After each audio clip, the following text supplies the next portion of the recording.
Tunna. Adu aheng adu ke food point sing ni ko. Wale. Amo kumbalu ji. Tunggu. Singyam chau to bre kitang kata. Khonglam masang ko tane. Khonglam da kutha war. Kang. Tam thadro. Nei मतलब बड़ा ना पुथाई को actually पास खोंग में जाओ तो अधिक से धर तक थो यार कोई सुकुत तो एम तो सिंबिया बा केम नहीं थे स्पोन गाते ने तुम्हारे सगा तो सब लोग के ना रिफंड कंपनी तो तुमने तक था सिफारा में से सिनो फाइव सेट दे ना और थारो कुछ लो यस बड़ा था कंगो लेकिन पुथा दे कुमेरो आई कुमेरो तंबिरो को बे सिंग में अदे Nanda kena sih. Opo. Pekane yang bio. Tamna. Oke, itu udah siap sih, weh. Tamna. Wah, tamna thadro. Tapi langga ke sih.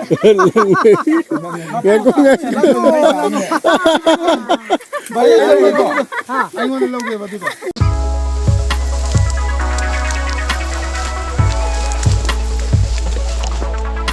October 16 ga 17 ga lonaba ahing duma Dzuko tampaki manakta saba Nagaland gi guest house manakta 10 khanduna ahing duma yarekle October date 17 ge ayuk ngan hogatuna trip asida yawbiba mayam magi breakfast sanaraga Dzuko tampaki kuthana lairiba mafam du yawnaba angamba singmai sing kumthanare trip asida yawriba miyoi ayamba Dzuko tampaki awasi handak kisna ahanbani tampak tu gi fajaba du tamna magi laijabi thaduna pangchat chachanne Fajaba da pungaw ngongnare masa gi mobile camera puthongna kapna याव तो भाई तो this came काफी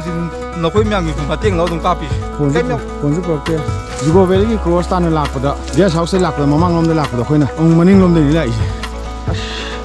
tungang bat thile makada cross ai de lambi dai nan chana de lambi nong chu re mata ase nong chu tare cross ai yo nong tare That 17 gi ayuk angan badagi nungthul athengba phawbada Dzuko tampaki maru eba saruk ayamba chatle That 15 da lakne have a journey to that 16 da la matung da ngasi that 17 16 gi hinga male matung da that 17 da full trekking chalo matung da full trekking team mai minimum chatte Dzuko valley gi maximum 80% de koi cover tawre do som side si cover tawru je ko Nagaland side si cover tawru ji tawbi duba Manipur side full trekking je tawaga ai tharaga nioi tara sina sigi cover je tawsela duga tare nong amuk sare nungsa amuk sare nong sa rai ke pata nong amuk tare nungsa amuk sare trip lakpada raincoat puraklabasu Dzuko tampaki akoiba yengnaba chatpadadi nong taroidaba manbagi raincoat sing uphodadana nong nangduna khara chotki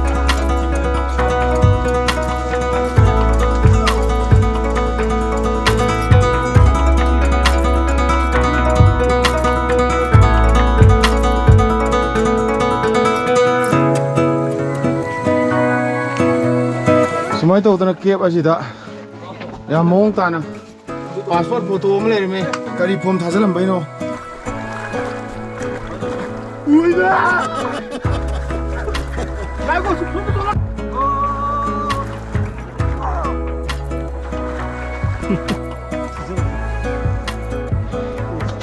Musik nong curam bedo amuk amuk tak tangai satu le.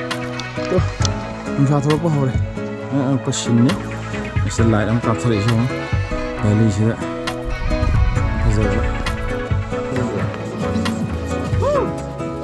That 17 gi numidang athengbada thabal chongba isai sakpa tawuna pung mapan makhai aduwai pho miyamna harau tayam laiminai hayeng ayuk haibadi October 18 gi ayuk anna hogatuna amuk yum mai kai pangna dawbanina yam thengna mayam pundre magi tenda changduna tumna khare nong takhiba aduna maram oiraga ten manungda thamlamba blanket shot pana poring Manipur gi team kharasu tent laiba yadaduna Nagaland state na sabiba guest house ki dormitory da ahing yarekle koi jitumage aduna exploring Manipur gi trip lak se baje ten manung sidage good night Good morning mayam punamak Dzuko da ayuk to ay wasaktam ni masina Muzik ayuk ipung mga makai ngasi October date 18 ni ayuk pung mari makhai da mikap thoe nong ngan phung tawi guest house ki maning thangbada toilet tadet lai aduna nature call gidi kaisu warningai lai 24 hours chupna ta ba ising lai ising adumak chana thakna ba loina sizna ba yai taru ba ising oi guest house ki mioi sing dagi ising arum ba lo ba su yai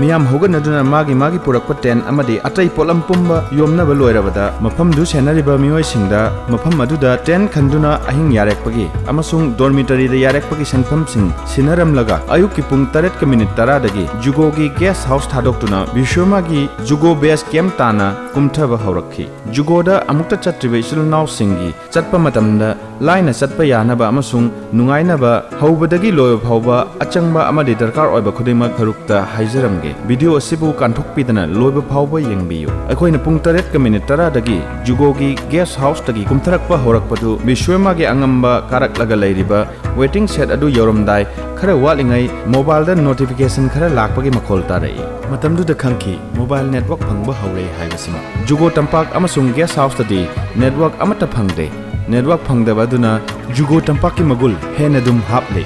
mobile network phangakpa mafam adu normal oina chatpa khongchatta Dzuko gi guest house tagi pung amaga minute 10 muk khongna chatlaga lapthoklakpa chinggi napomdani network phanglakpagi harauba adusu miyamgi thamoi da phauki numit nini muk yumgi mioi singa pau phaunaраktaba adugi chatminnariba yamba call tawba hongarai 7:15 dagi tholakpa hobada Vishwama ram da kumak lambi da I35 da network phange sima khamjena network phang ho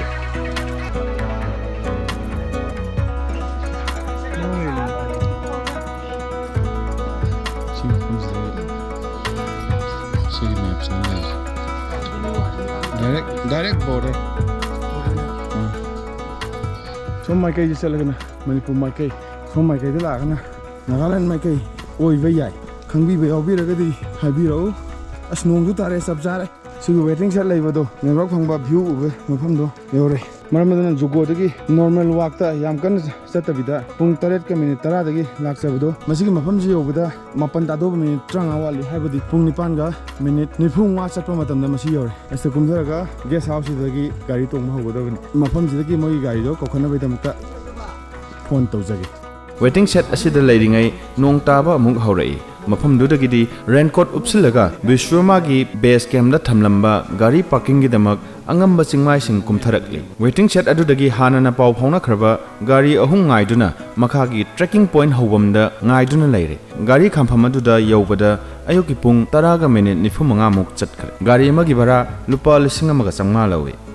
Exploring Manipur team gi ekhoi mioi humphumanga adu trekking point hobam mafam asibhoba gari manga da karakhibani adubu hanbada gari ahum da mioi kunithoi aduga amadana kunmathoi khaidokna duna ekhoi gi team gi gari macha sing parking tawduna thamlamba mafam phawbada tongduna kumlakki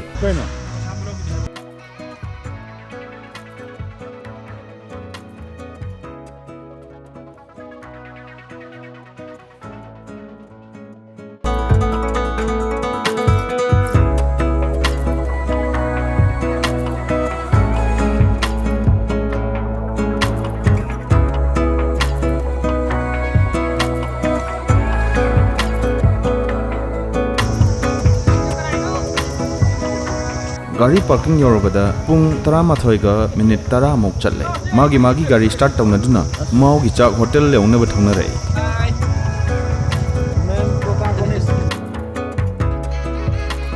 Dzuko trip with exploring Manipur haina mingthon ba khongchat asi chatnubagi WhatsApp ta share tawbirakpa video khara utcharakke amasung video asi utna Dzuko chappada maru aina changba polam sing khara haijarakke nomagi chakchana ba Dzuko gi guest house ta adumak phangi miyamna 10 pudrabasu mafam adugi guest house tagi waiba adumak phangi 10 amada lupa 9 dagina lising ama bhaubada waiba phangi miyoi amagi chak ama chabagi mamalna lupa 950 dagina chahum phawbani miyamna chana thaknaba puraga chatpirabasu mafam aduda chakhum gi mai amadi chakhum kolik na chingba waiba phangi isada lumna thamnaba blanket amadi atai phirol sing waiba phangi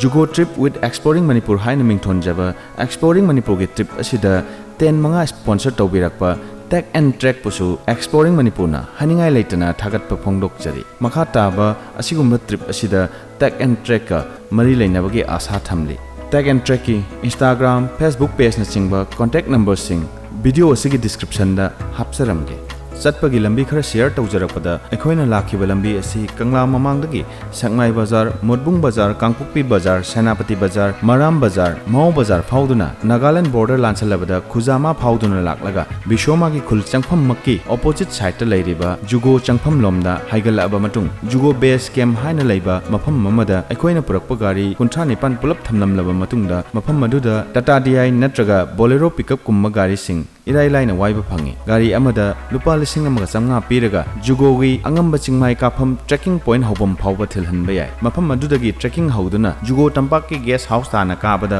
पुंग अहुम दगिन मरी फाउबा चंगी कुमलकपसु मतम अदुमक सब मानना चंगी मियोय अमना हेक्टमक minimum budget ता चटपा याबा मफम सिंगी मनुंगदा जुगो तंपाकसु मनुंग चन्ना Larry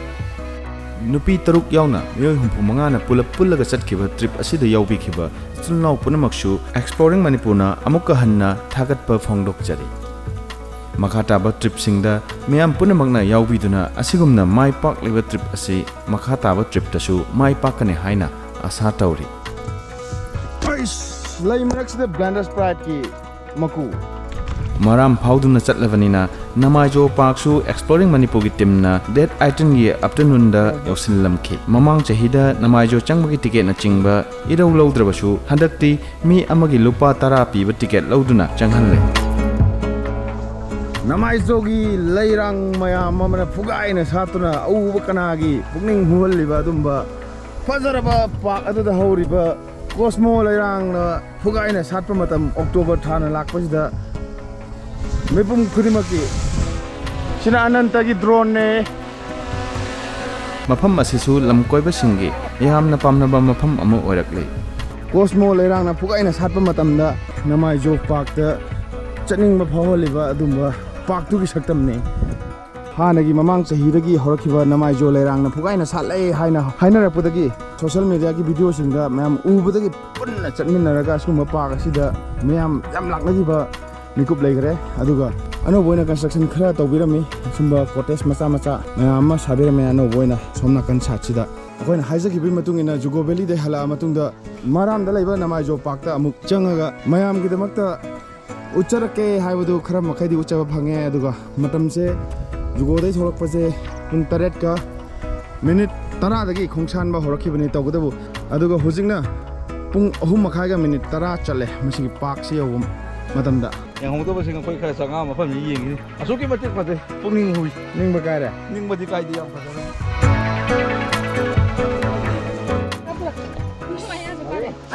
नमाइजोदा Lakpa लेसाबिसिंगी खुमुकने